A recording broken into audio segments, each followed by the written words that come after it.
നമ്മുടെ ബഹുമാന്യനായ മുഖ്യമന്ത്രി എന്താണ് ഇത്രയും അസഹിഷ്ണുത ഇദ്ദേഹത്തിന്? നമുക്ക് അദ്ദേഹത്തിന്റെ അസഹിഷ്ണുതയെക്കുറിച്ച് ധാരാളം പറയാനുണ്ട്. മുൻപൊരിക്കലും ഉണ്ടായിട്ടില്ലാതെ വിധം കേരളത്തിലെ മാധ്യമ പ്രവർത്തകരോട് കടക്ക് പുറത്ത് എന്ന് പറഞ്ഞത് കേരളത്തിലെ പൊതുസമൂഹം വളരെയേറെ ചർച്ച ചെയ്തിട്ടുള്ളതാണ്. നാം കാണാതെ പോകേണ്ടാത്ത ഒരു പ്രധാനപ്പെട്ട വിഷയം, ഇദ്ദേഹത്തിന്റെ മുൻഗാമികളായി കേരളം ഭരിച്ചിട്ടുള്ള ഇടതുപക്ഷത്തിൽ നിന്നും വലതുപക്ഷത്തിൽ നിന്നും കേരളം ഭരിച്ചിട്ടുള്ള അതികായന്മാരായിട്ടുള്ള പ്രഗത്ഭരായിട്ടുള്ള മുഖ്യമന്ത്രിമാരിൽ നിന്ന്, രാഷ്ട്രീയ നേതാക്കളിൽ നിന്ന് ഈ തരത്തിൽ തരംതാണ പ്രയോഗങ്ങൾ ഉണ്ടായിട്ടില്ല.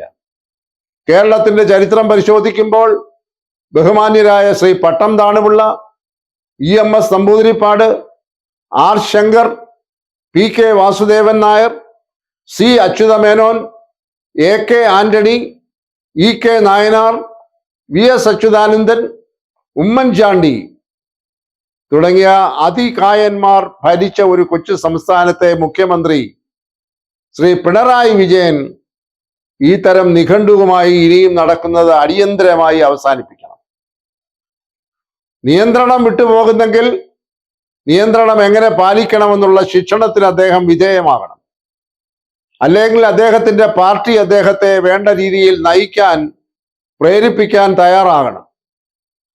ഭരണത്തിൽ തന്നെ ഏകാധിപതിയെ പോലെ മുണ്ടെടുത്ത മോദി എന്ന് പോലും വിശേഷണത്തിന് വകയായിട്ടുള്ള പ്രവർത്തന ശൈലിയിൽ ജനങ്ങൾ വളരെ അസ്വസ്ഥരാണ് എന്ന് ഈ തെരഞ്ഞെടുപ്പ് ഫലം, പാർലമെന്റ് തെരഞ്ഞെടുപ്പ് ഫലം തെളിയിച്ചിരിക്കുകയാണ്.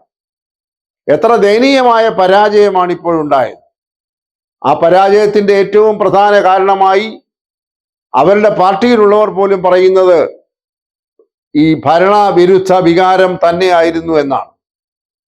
പോലീസിന്റെ നിഷ്ക്രിയത്വം, വിദ്യാർത്ഥി പ്രസ്ഥാനങ്ങളുടെ അഴിഞ്ഞാട്ടം, പെൻഷൻ വിതരണത്തിലുള്ള തകരാറ്, സംസ്ഥാനത്തിന്റെ കടുത്ത ധനപ്രതിസന്ധി, അതിനെ അവഗണിച്ചുകൊണ്ടുള്ള ധൂർത്തും ധാരാളിത്തവും സ്വജനപക്ഷപാതവും, ഈ തരത്തിൽ എത്ര കാലം ഒരു സംസ്ഥാനത്തെ ഭരിച്ചു മുന്നോട്ട് പോകാൻ ഒരു ഭരണാധികാരിക്ക് കഴിയും?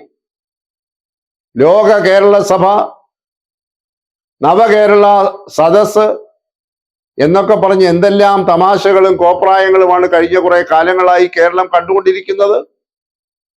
അതിന്റെ ഏറ്റവും വലിയ തിരിച്ചടിയാണ് ഈ പാർലമെന്റ് തെരഞ്ഞെടുപ്പ് ഫലം എന്നതിനെ കുറിച്ച് ആർക്കും ഒരു സംശയവുമില്ല. അത് തുറന്നു പറയുമ്പോൾ ഒരു ജനാധിപത്യ സംവിധാനത്തിൽ ആരെയും വിമർശിക്കാനുള്ള സ്വാതന്ത്ര്യമുണ്ട്. വിമർശനത്തോട് അസഹിഷ്ണുത കാട്ടുന്നത് സ്വേച്ഛാധിപതികളുടെ ലക്ഷണമാണ്, ഏകാധിപതികളുടെ ലക്ഷണമാണ്. ഒരു ജനാധിപത്യ സമ്പ്രദായത്തിൽ ആർക്കും വിമർശിക്കാനുള്ള സ്വാതന്ത്ര്യമുണ്ട്. അത് ഭരണഘടന നൽകിയിട്ടുള്ള സ്വാതന്ത്ര്യമാണ്. അത് പറയുമ്പോൾ ആ പറയുന്ന ആളുകളെ തരംതാണ ഭാഷയിൽ വിശേഷിപ്പിക്കുന്നതും ആക്ഷേപിക്കുന്നതും ഒരു സംസ്കാരമുള്ള മനുഷ്യനെ ചേർന്നതല്ല. അത് മുഖ്യമന്ത്രിയാകട്ടെ, മന്ത്രിയാകട്ടെ, മത നേതാവാകട്ടെ, പുരോഹിതനാകട്ടെ, ആർക്കും അത് ചേർന്നതല്ല എന്ന കാര്യത്തിൽ ഒരു സംശയവുമില്ല. അതുകൊണ്ട് ഇനിയുള്ള 2 വർഷക്കാലം അദ്ദേഹം ഒരുപക്ഷെ കരുതിയിരിക്കാം അദ്ദേഹത്തിന് ഇനി ഒന്നും നഷ്ടപ്പെടാനില്ല.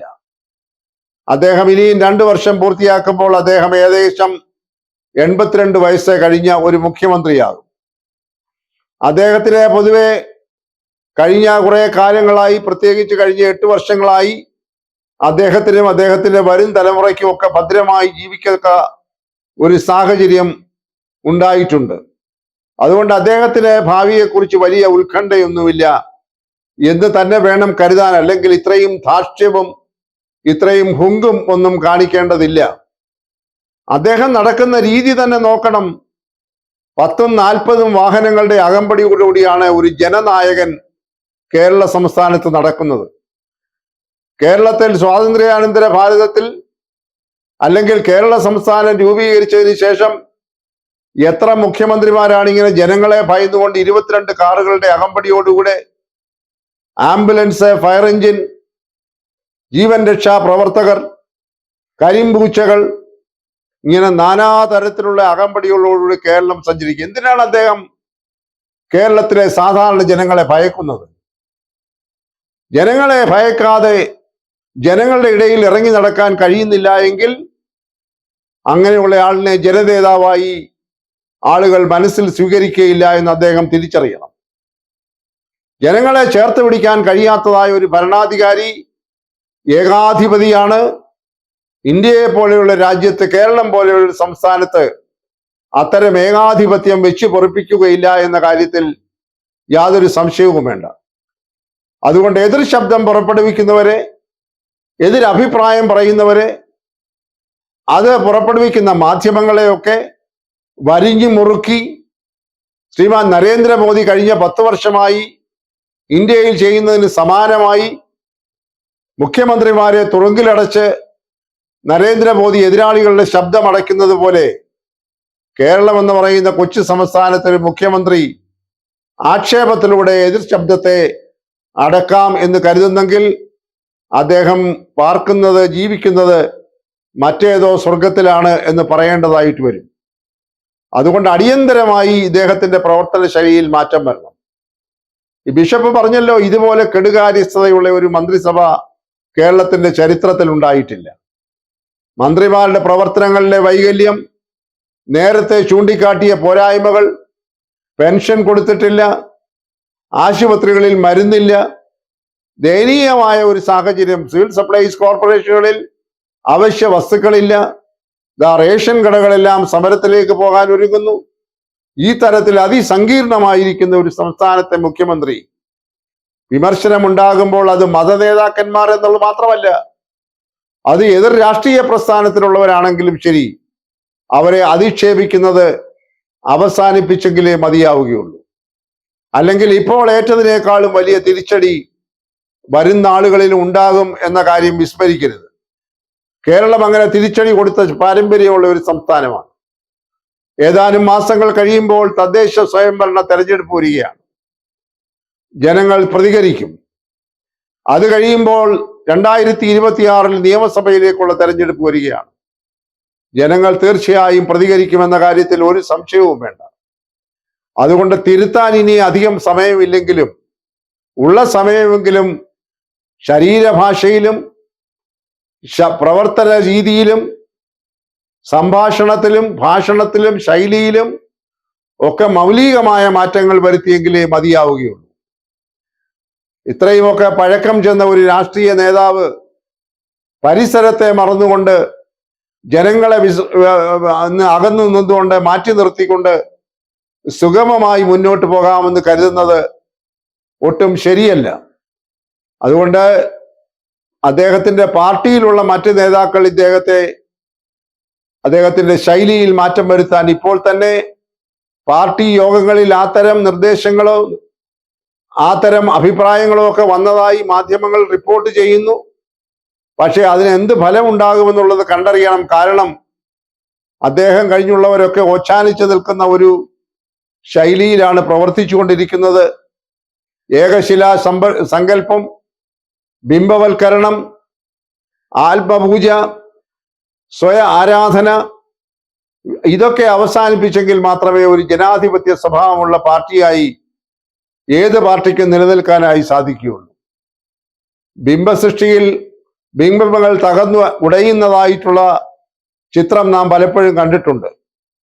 രാഷ്ട്രീയ പാർട്ടികളിൽ, ജനാധിപത്യ സ്വഭാവമുള്ള രാഷ്ട്രീയ പാർട്ടികളിൽ ഈ പറയുന്ന ബിംബ സങ്കല്പങ്ങളും ഏകശിലാ സങ്കല്പങ്ങളും വീരാരാധനയും ഈ തരത്തിലുള്ള ആ സ്തുതി പഠനവും ഒക്കെ ഒട്ടും ഭൂഷണമായിട്ടുള്ള കാര്യമല്ല. അതുകൊണ്ട് ഒരു തിരുത്തൽ അത്യാവശ്യമാണ്. മൗലികമായി മാറ്റങ്ങൾ ഭരണകർത്താവിനുണ്ടായെങ്കിൽ മാത്രമേ ഈ സമൂഹം അദ്ദേഹത്തെ ഉൾക്കൊള്ളുകയുള്ളൂ.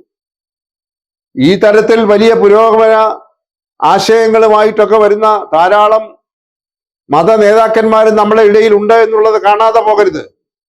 ഒരു വശത്തൂടെ ഞായറാഴ്ച പല നിറത്തിലുള്ള വേഷങ്ങൾ ഇട്ടുകൊണ്ട് വേദപുസ്തകത്തിലെ ഉദ്ധരണികൾ വെച്ചുകൊണ്ട് ജനങ്ങളെ ആത്മീയമായി ഉദ്ധരിക്കുന്ന ഒരു കൂട്ടം ആളുകൾ ഞായറാഴ്ച കഴിയുമ്പോൾ വേഷങ്ങളൊക്കെ ഊരിവെച്ച് രാഷ്ട്രീയ പാർട്ടികളുടെ സ്തുതിപാഠകരായി വരുന്ന ഒരു സാഹചര്യവും കേരളത്തിലെ എല്ലാ സഭകളിലും ഉണ്ട് എന്ന കാര്യവും നാം കാണാതെ പോകരുത്.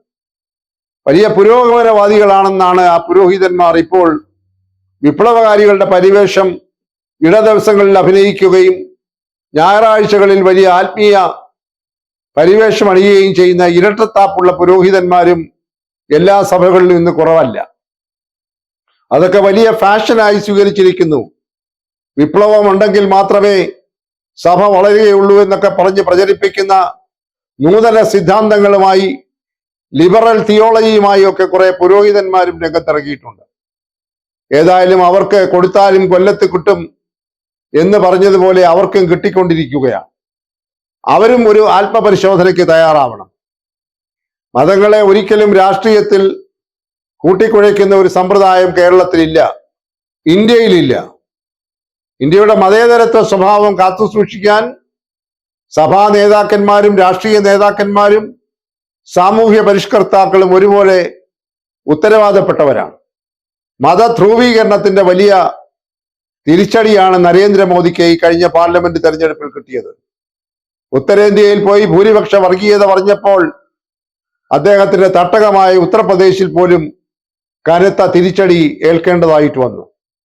രാഷ്ട്രീയം രാഷ്ട്രീയത്തിന്റെ വഴിക്ക് പോകട്ടെ, മതം മതത്തിന്റെ വഴിക്ക് പോകട്ടെ, എന്നാൽ അഭിപ്രായം പറയാനുള്ള സ്വാതന്ത്ര്യം, വിശ്വാസം പറയാനുള്ള സ്വാതന്ത്ര്യം, വിശ്വാസം പ്രചരിപ്പിക്കാനുള്ള സ്വാതന്ത്ര്യം, അതെല്ലാം ഇന്ത്യൻ ഭരണഘടന ഇന്ത്യയിലുള്ള 144 കോടി ജനങ്ങൾക്ക് നൽകിയിട്ടുള്ളതാണ്. അതിൽ കത്തിവയ്ക്കാൻ ആരെങ്കിലും ശ്രമിച്ചാൽ അവർക്ക് മുന്നോട്ട് പോവുക അത്ര എളുപ്പമായിരിക്കുകയില്ല. നമ്മയൊക്കെ വളരെയധികം അത്ഭുതപ്പെടുത്തുകയും സന്തോഷിപ്പിക്കുകയും ചെയ്ത ഒരു ചിത്രമാണ് ഇന്ന് മാധ്യമങ്ങളിൽ കാണുന്നത്. ബഹുമാന്യനായ നരേന്ദ്രമോദി ഭരണഘടനയെ കയ്യിലെടുത്തുകൊണ്ട് ഒരു വിശുദ്ധ പുസ്തകം പോലെ ആദരവർപ്പിക്കുന്നതായിട്ടുള്ള ഒരു ചിത്രം. പാർലമെന്റിൽ ഭരണഘടനാ ഭേദഗതികളൊക്കെ മൃഗീയ ഭൂരിപക്ഷത്തിന്റെ പേരിൽ അടുക്കി അടുക്കി മാറ്റം ചെയ്യാനായി നടത്തിയ ശ്രമങ്ങളും നമ്മുടെ മനസ്സിൽ നിന്ന് പോയിട്ടില്ല. ഭരണഘടന ഇന്ത്യയെ സംബന്ധിച്ചിടത്തോളം വിശുദ്ധ ഗ്രന്ഥം തന്നെയാണ് എന്ന കാര്യം ജനങ്ങൾ ആവർത്തിച്ച് പ്രഖ്യാപിച്ചിരിക്കുന്നു. അത് തിരിച്ചറിയാൻ നരേന്ദ്രമോദി വൈകിപ്പോയി എന്നതാണ് അദ്ദേഹം 303 നിന്ന് 280 താഴാൻ ഇടയായത്. കേവല ഭൂരിപക്ഷം പോലും ഇല്ലാത്ത 240 അംഗങ്ങൾ മാത്രമുള്ള BJP 543 അംഗങ്ങളുള്ള പാർലമെന്റിൽ വെറും 240 സീറ്റുകളുമായി കേവല ഭൂരിപക്ഷമില്ലാതെ പ്രാദേശിക കക്ഷികളുടെ മുന്നിൽ മുട്ടുമടക്കിക്കൊണ്ട് അധികാരം കൈയാളുമ്പോൾ അതത്ര ഭംഗിയുള്ള ഒരു സാഹചര്യമല്ല എന്ന് അദ്ദേഹം സ്വയപരിശോധനയ്ക്ക് അദ്ദേഹത്തിന്റെ പാർട്ടിയും തയ്യാറാണ്. മതങ്ങളെ രാഷ്ട്രീയത്തിൽ കൂട്ടിക്കുഴയ്ക്കുന്നതും രാഷ്ട്രീയ മതത്തിനകത്ത് കയറുന്നതും ഒക്കെ അവരവരുടേതായ അതിർവരമ്പുകൾ നിന്നുകൊണ്ട് തന്നെ ചെയ്യണം എന്നുള്ളത് വളരെ പ്രധാനമായ കാര്യമാണ്. ഇപ്പോഴത്തെ പല മത സമൂഹങ്ങളിലും, പ്രത്യേകിച്ച് ക്രൈസ്തവ സമൂഹങ്ങളിലൊക്കെ വലിയ പുരോഗമനവും പറഞ്ഞുകൊണ്ട് ചില പുരോഗമനവാദികൾ വന്നിട്ടുണ്ട്. അവരൊക്കെ പഠിക്കുന്ന കാലത്ത് വിപ്ലവ രാഷ്ട്രീയ വിദ്യാർത്ഥി സംഘടനകളിലൊക്കെ പെട്ട അവസാനം ഗതികെട്ടപ്പോൾ സെമിനാരിയിൽ അഭയം തേടുന്നു. കാരണം സെമിനാരികളിൽ അഭയം തേടിക്കഴിഞ്ഞാൽ അവിടെ ക്യാമ്പസ് റിക്രൂട്ട്മെന്റ് 100% ആണ്. സെമിനാരി വിദ്യാഭ്യാസം കഴിഞ്ഞാൽ നേരെ ജോലിയുമായി രംഗത്തിറങ്ങുകയാണ്, പുരോഹിത വേഷവും അണിഞ്ഞുകൊണ്ട്. അതിനിടയിലാണ് ഈ തരത്തിലുള്ള ചില രാഷ്ട്രീയ പ്രകടനങ്ങൾക്ക് വേണ്ടി വഴിമാറി സഞ്ചരിക്കുന്നത്. അടുത്ത കാലത്താണല്ലോ നമ്മൾ കേട്ടത് ചില പുരോഹിതന്മാരൊക്കെ ഔപചാരികമായ രാഷ്ട്രീയ പാർട്ടിയിൽ അംഗത്വം നേടുന്നത്. എന്തൊരു ദയനീയമായ കാഴ്ചയാണ്. അഭിപ്രായ സ്വാതന്ത്ര്യം എല്ലാവർക്കും ഉണ്ട്, എന്നാലും എല്ലാവർക്കും അവരവരുടേതായിട്ടുള്ള പ്രതലങ്ങളിൽ മാർഗരേഖകളുണ്ട്, അതിർവരമ്പുകളുണ്ട്, ലക്ഷ്മണ രേഖകളുണ്ട്.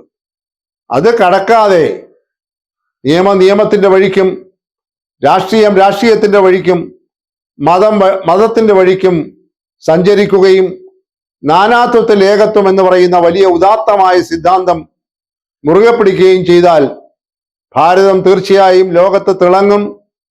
ഇന്ത്യൻ ജനാധിപത്യം എക്കാലത്തെക്കാളും ശ്രേഷ്ഠമായി തിളങ്ങും.